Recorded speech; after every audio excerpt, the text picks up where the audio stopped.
Olá e bem-vindos a mais uma aventura de conhecimento aqui no Quizards. Hoje, a gente vai embarcar numa expedição virtual por um dos continentes mais fascinantes do mundo, a Europa. Prepare-se para descobrir as montanhas, os rios e os climas que simplesmente moldaram a história. E para a gente já começar a pensar, fica aqui uma pergunta no ar. Como é que um continente que é relativamente pequeno conseguiu ter um impacto tão gigante na história do mundo todo? A resposta, olha, está escondida na geografia única desse lugar. Então vamos mergulhar fundo nessa investigação. Nossa primeira parada é para entender uma coisa que é fundamental. Onde exatamente a Europa começa e onde ela termina? Parece uma pergunta simples, né? Mas a resposta revela muita, mas muita coisa sobre o continente. Diferente de continentes como a Austrália, que são basicamente ilhas gigantes, a Europa não está isolada. Na verdade, ela é como se fosse uma grande península de um supercontinente chamado Eurásia. E é por isso que as fronteiras dela são um conceito tanto geográfico quanto histórico. A gente pode olhar para essa fronteira de duas maneiras. De um lado, tem a fronteira física, que é uma barreira natural. O grande exemplo disso são os Montes Urais, uma cadeia de montanhas que funciona tipo uma espinha dorsal dividindo a Europa da Ásia. E do outro lado, a fronteira é cultural, marcada por séculos de história, de línguas e de desenvolvimentos bem diferentes. Agora, saindo das fronteiras de terra firme, nossa jornada nos leva para o que seriam as veias do continente, os seus rios. E olha, eles não são só cursos de água, não. Eles foram as primeiras e mais importantes autoestradas da Europa. Os rios europeus sempre foram vitais.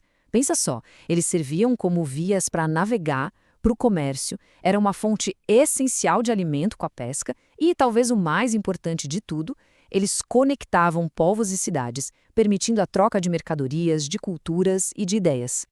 E quando a gente fala dessas estradas de água, dois nomes logo aparecem: o Rio Reno e o Rio Danúbio.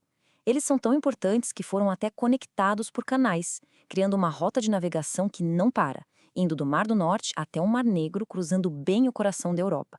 Incrível, né? Nossa expedição agora muda completamente de cenário. Vamos explorar a diversidade impressionante de climas que a Europa abriga. Sério, viajar pela Europa é quase como atravessar vários mundos diferentes, um do ladinho do outro. Essa tabela aqui mostra perfeitamente a conexão entre o clima e a vegetação. Começando lá no extremo norte, no clima polar, a gente encontra a tundra, com aqueles musgos e plantas baixinhas que aguentam o gelo. Um pouco mais ao sul, no frio temperado, aparece a taiga, que é aquela floresta imensa de pinheiros. Já lá na costa sul, o clima mediterrâneo dá vida ao chaparral, com seus arbustos e oliveiras que resistem aos verões quentes e secos. E claro, nas montanhas altas, o frio de montanha só deixa crescer a vegetação de encosta. É uma variedade impressionante mesmo. Ok, agora vamos juntar todas essas peças que a gente viu, as fronteiras, os rios, os climas, para tentar responder aquela pergunta lá do começo. Como foi que a geografia da Europa permitiu que ela mudasse o mundo? A resposta está no seu impacto cultural profundo. É bem comum a gente ouvir aquela frase: a Europa é o berço da civilização ocidental. Mas o que isso quer dizer na prática? Não é só uma expressão bonita, não. Ela tem uma base histórica bem concreta. O ponto principal é o seguinte: durante a era das grandes navegações e da colonização, várias nações europeias espalharam sua influência pelo mundo todo. Muitos países nas Américas, na África e na Ásia foram profundamente moldados por línguas, leis, religiões e costumes europeus. É por causa dessa expansão que o continente ganhou essa fama. E aí, depois dessa jornada incrível, chegou a hora de testar o que a gente aprendeu. É a hora do quiz. Vamos lá para algumas perguntas rápidas?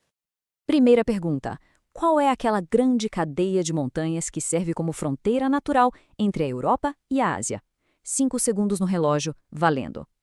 A resposta certa é os Montes Urais. Mandou bem que lembrou dessa. Próxima, a gente falou sobre duas estradas de água super importantes que conectam o continente. Quais são os nomes delas? Mais 5 segundinhos. Isso mesmo, o Rio Reno e o Rio Danúbio. Memória tá boa, hein? Agora, sobre vegetação. Qual é o nome daquela vegetação bem característica que a gente encontra nas áreas de clima mediterrâneo? Tempo. Chaparral, perfeito. É essa mesmo, a vegetação toda adaptada ao calor e aos verões mais secos. E no extremo oposto, lá no frio do clima polar, Que tipo de vegetação a gente encontra? Últimos segundos. Tundra. Exatamente. Aquela vegetação mais rasteira e super resistente. Última pergunta do nosso quiz. Qual continente carrega esse título de berço da civilização ocidental por causa da sua influência histórica? Essa tá fácil para fechar com chave de ouro. Europa, claro. Fim do quiz. E parabéns a todo mundo que acompanhou e acertou as respostas. E para a gente terminar, um desafio final. Pensa só na geografia incrível da Europa. Seja uma montanha, um rio, um litoral. Que lugar seria o mais interessante para visitar e por quê?